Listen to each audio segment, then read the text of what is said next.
sa v Matúšovom evanjeliu. V evanjeliu Matúša v 18.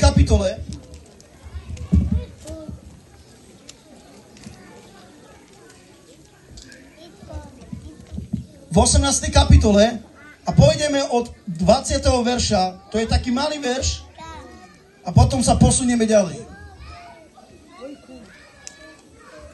Lebo kde sa dvaja alebo traja schromáždia v mojom mene, tam som medzi nimi.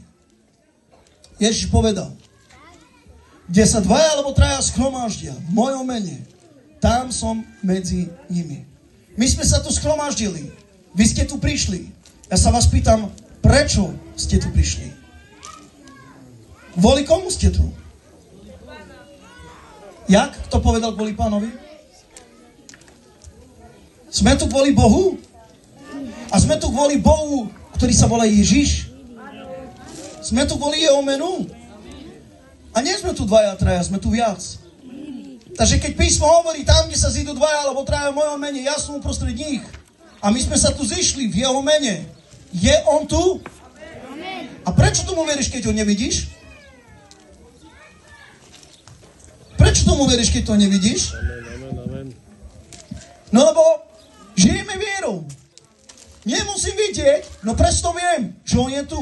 Toto je viera. Že i keď nevidím, ja verím tomu, čo on povedal. A čo povedal? Kde sa zídu dvaja alebo traja v mojom mene. Ja som uprostred nich. My sme tu prišli chváliť Boha. My sme na to neprišli opíjať.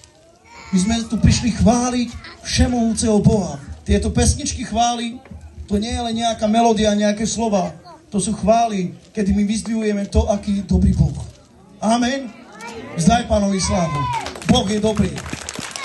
A počúvaj, čo hovorí jeho slovo. Tam, kde sa zídu dvaja alebo traja, ja som uprostred nich. Takže ak je tu Ježiš medzi nami a my ho nevidíme, pastor, kde je? Kde je Ježiš teraz? Keď on je tu, kde je? Čo keď je niekde vedel teba? Čo keď sa po tejto záhrade na tomto mieste prechádza? Čo keď stojí priamo tam, kde si ty? A čo keď je nad nami všetkými? A čo keď je on je tu teraz? A počúvaj, nie čo keď on je tu. Ježiš je tu. Lebo vieš prečo? Lebo my sme sa tu zišli v tej jednoduchosti. Poďme chváliť Boha. Poďme na základe mena Ježiš. Poďme sa stretnúť s Bohom. Haleluja, neprišli sme sa tu ukázať, ani ty, ani ja. My sme tu prišli, aby sme počuli jeho slovo na základe toho, čo hovorí on.